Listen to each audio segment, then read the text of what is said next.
Ngayong araw guys ay napadpad kami dito sa napakagandang beach at may nagbibikini pa. At siyempre magpa-food trip kami at magsusugba kami ng napakasarap at magkikilaw kami ng sobrang dami, kaya tara samahan nyo kami. What's up sa inyo guys? For today's video ay nakapaka-espesyal na araw dahil maliligo kami kasama ang pamilya ni Ivy. At siyempre hindi na kami nagpadugay-dugay at nagpadali-dali na kaming umalis. As you can see naman guys, naglakad na nga kami papunta sa tita ni Ivy at sa lula niya. At sa puntong ito ay nakarating na kami at naghintay na nga yung lula at tita ni Ivy. As you can see naman guys, mga pamilya nga pala yan ni Ivy yung kasama namin. At shout out kay Tonton na palaging naka-smile. At siyempre umalis na nga kami at nag-long ride lang kami dito sa malapit. As you can see naman guys, nagpuro nga ako dito dahil sobrang pasok talaga. Hindi mo mapipigilan yung init, baka mapagtong ka. At sa puntong ito guys ay napunta na kami dito sa Lanuza, Surigao del Sur. At humapit na nga muna kami ng paan dahil nagugusla at nagugutom na kami. At siyempre humapit na nga kami ng mangga dahil sobrang mura talaga ng mamangga nila dito guys. Yung mga mangga nga pala nila dito na sobrang hinog at sobrang sarap talaga. At sa puntong ito, as you can see naman guys, ay sinima-sima ko na nga yung mangga dahil nagugusla at nagugutom na ako. At sa puntong ito ay humapit muna kami dito sa kantilan, sa kanilang public market at palengke. As you can see naman guys, sobrang laki talaga ng palengke nila dito, parang mall. At ayan na nga, kung nakikita nyo naman, sobrang presko talaga ng maisda at mga nukos dito. Bali bumili nga pala kami ng isa at may gitna. As you can see naman guys, sobrang presko talaga ng nukos nila at sobrang mura pa ng presyo. At ayan na nga, pinatimbang na nga namin. At ayan na nga si Ivy, talagang tuwang-tuwa siya dahil sobrang sarap at favorito niya talaga yung nukos. At pinutos na nga sa silupin na blue. At dinawat na nga ni Ivy. At sa puntong ito ay pumunta na nga muna kami sa karne dahil magbibili rin kami ng karne at susugbahin rin namin. Dahil sobrang sarap talaga ng karne kapag sinugba sa dagat. Ayan na nga, kung nakikita nyo naman. At syempre, bumili na nga rin kami ng napakasarap na lato at sobrang presko pa. Doon sa amin ay pinukuha lang yan, pero dito ay binibili talaga namin. At ayan na nga, bumili na nga kami ng masima-sima ng mga kutsinta at mga puto at mga biko na dadalhin namin para may mga pang-ambag-ambag kami sa kagutom. At siyempre nagsima-sima na nga kami at shoutout nga kay kuya, talagang natutuwa daw siya sa akin. At ayun na nga si Ivy, sinima-sima niya na nga rin yung puto na sobrang sarap talaga. At sa puntong ito ay nagdali-dali na kami umalis dahil na alas 11 na, baka malit kami. At ayun na nga, as you can see naman, nakikita na namin yung signboard at lumiko na nga kami sa kanan, papunta na kami ng Aguila White Beach na sobrang sarap talaga. At ayun na nga, as you can see, sobrang ganda talaga ng lugar pala dito sa Consuelo guys, parang nakakamangha. At sa puntong ito ay umabot na nga kami at hinabuan na nga namin yung mga gamit namin.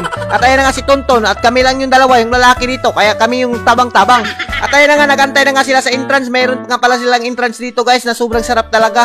At as you can see naman guys, pag pumasok ka dito, talagang mamamangha ka, parang nasa ibang bansa ka na at hindi mo na mamalaya na nasa beach ka pala. At as you can see naman guys, sobrang puti ng buhangin at sobrang ganda talaga ng palibot dito, nakakatuwa. At shoutout nga pala kay Sir Gomez na talagang nakikita kami dito, hindi namin inaasahan ang pangyayari. At talagang namangha ako dito guys sa dagat nila at sobrang ganda talaga. At sa puntong ito, as you can see naman, pag abot namin ay inandam na kaagad namin yung masusugbahin namin. Ayan nga pala yung tita ni Ivy, siya nga pala yung makasama namin dito at yung pamilya niya. At siyempre nagsima-sima na nga muna ako ng saging dahil nagugusla na rin ako. At dito nga pala yung sugbahanan nila, nakasiparit dito sa cottage sila. At siyempre binilisan na nga namin at nagsima-sima na nga ulit ako ng kutsinta na napakasarap talaga. At hinalingan na nga ni Tonton yung uling na napakasarap talaga. As you can see naman guys, kinumot-kumot na yung karne sa tita ni Ivy dahil nanunuot talaga yung sarap kapag kumut-kumutin mo yung sinugba. At siyempre hininluan na nga rin namin yung nukos dahil kikilawin namin at binilisan na nga ni Madam Nini pagkihiwa. As you can see naman guys, talagang nakakalaway na yung nukos. At siyempre binilisan na nga namin pagsugba yung limpyo dahil alas 12 na at nagugusla na kami. As you can see naman guys, sobrang sarap talaga ng limpo at talagang may kasama pa kaming bangus dito. At si Tonton nga pala yung nagsugba namin dito. At ayan nga pala yung mga kasama at mga pamilya ni Ivy, talagang nakakatuwa at sobrang bait nila talaga. At sa puntong ito, sobrang ganda talaga ng view dito. Ang sarap mag-unwind at talagang nakaka-relax. Ang mga problema mo, nakakalimutan mo na.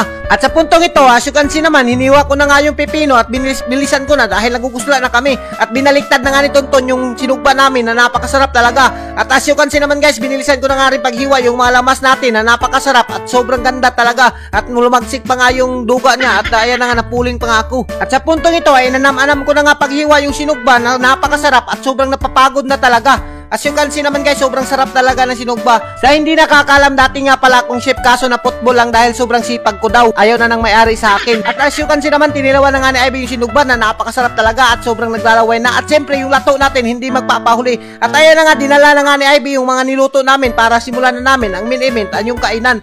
Kung nakikita nyo naman, sobrang dami talaga ng dala namin. May mga litob at yung nukos, dinimplahan na nga ni Madam Nini. At may mga kamuti, mga saging pa na napakasarap talaga. At siyempre, yung mga pamilya ni Ivy, patsil-sil lang sa gilid dahil sobrang nagugusta na rin sila. Yung nukos nga pala ay sinama nga namin yung ata dahil yung ata yung nagdadala ng bida dyan. As you can see naman guys, tinilawan na nga ni Madam Nini at sobrang sakto na daw kaya simulan na natin ang kainan. At ayan na, sumandok na nga agad ako ng napakasarap na mga seafoods at mga kinilaw. At syempre hindi rin magpapahuli yung sinugba natin na limpo at yung lato. At talagang magugusla na naman at mabubusog ka na naman dito. At ayan na nga, kinukub ko na nga yung pasayan na napakasarap at hinakop ko na nga yung kanon at sinungit ko na nga na napakasarap talaga. Hindi ka talaga magmamahay kapag kami yung kasama mo dahil puro food trip yung nasa isip namin kahit wala na kaming pira basta makapag food trip lang. As you can see naman guys, kung nakikita nyo si Ivy, talagang ang lakas niya humungit, mapadagat man o sa beach, talagang hindi siya nagpapatawad, hindi niya na pinasaylo yung mabahaw. At siyempre ako rin hindi ko na pinasaylo yung napakasarap na nukos at yung mga kamuti na sobrang ganda talaga. Kung nakikita nyo naman guys yung mga kamay ko dito, wag nyo nang pansinin dahil sa ata yan. At siyempre hindi pa ako nakutinto ng sili, pinugan ko pa. As you can see naman guys, sobrang sarap talaga kumain dito sa dagat. Kung nakikita nyo naman, talagang busog na busog ka dito.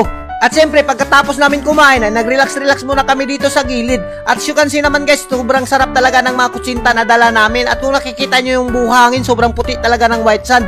As you can see naman guys, tamang chill-chill lang kami dito na Ivy. At sa puntong ito ay naligo muna kami sa swimming pool. At sobrang ganda talaga ng matanawin dito. Talagang may nagpapanti at may nagtitibak pa. At ayan na nga, kung nakikita nyo naman, sobrang linaw talaga ng swimming pool nila. At pwede pang bata at pwede rin pang adult. Kaya ano pang hinintay nyo, pumunta na kayo dito. At hanggang dito na lang kami. Don't forget to like and share sa aming mga video para mas marami pa tayong food trip. Thank you and God bless.